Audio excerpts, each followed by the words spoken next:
This has to be one of the most remarkable gardening projects anywhere in the world in the last 50 years. It's called Gardens by the Bay. It's located in Singapore, the city in a garden. Now, what's incredible about Singapore is its commitment to greening the environment. You know, since 1986, the population's increased from 2.6 million people here to 4.7 million. Now, what would normally happen is green space would suffer for that. But instead of losing green space, vegetative cover has actually increased from 36% to 47% of the total area of the city. Now, Gardens by the Bay is a classic reflection of the Singaporean government's commitment to greening their environment for the benefit of the people who live here. This garden is situated on 101 hectares of reclaimed land that was once a marina. It's being built in 3 stages, with the Bay South and Bay East completed and in progress. Bay South is really something to see, a real treat for the plantsman, garden lover, or lover of great environments.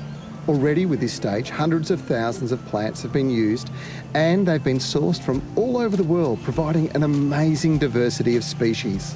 It's hard to imagine a better job than sourcing some of these amazing plants. But Anton van der Shen has come from Australia, from Queensland? Yes. Well, mate, congratulations. What an amazing garden. Thank you. There's got to have been millions of plants put in here. It feels like that anyway. I think about 1 million, yeah. We're still doing our final tallying up, and the gardens are constantly changing, so we'll be sort of doing some editing and adding more plants that we've got still sitting in the nurseries waiting to go in.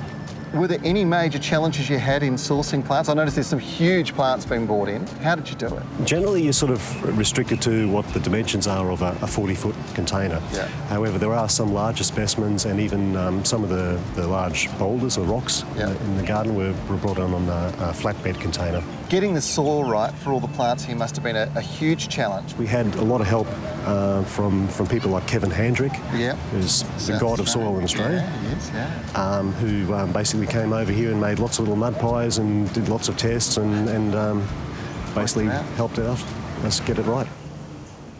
From an architectural point of view, the Singapore government ran a competition for the design of Bay South, and UK-based landscape architecture firm Grant Associates won and developed this concept, which included features such as the super trees, the flower dome, and the cloud forest. Cloud Forest is one of 2 amazing conservatories. Now, the first thing you'll see when you walk into this one is a 7-storey man-made mountain. Now, it's dedicated to the plants that originate from the cooler regions of these very high alpine areas. And many of these plants are endangered due to climate change and also man's intervention. But this is just really spectacular. You've got viewing platforms all the way through this building, and even better than that, a 7-storey waterfall that is just spectacular. The journey here for the visitor is to travel through the mountain, which is really a building to the top, and start the slow journey down, experiencing some incredible vertical gardens and stunning plant use along the way.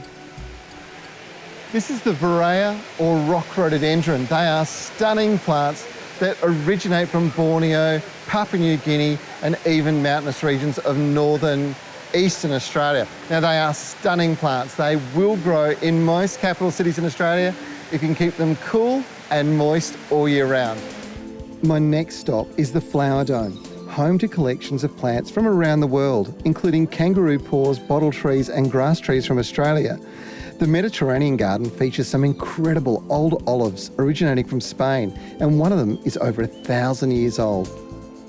Sure, this garden might be quite remarkable because of the plants that they've used. There's baobabs from Africa and boabs from Australia, bottle trees, and the most incredible selection of succulent plants from all over the world.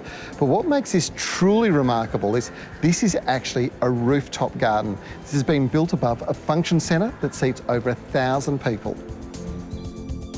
Lastly, but definitely not least, the 18 super trees vary in height from 25 to 50 metres, with the sides acting as a vertical garden, and they function as well by acting as an air exhaust receptacle, as well as a home to a restaurant and the amazing walkway between 2 of them.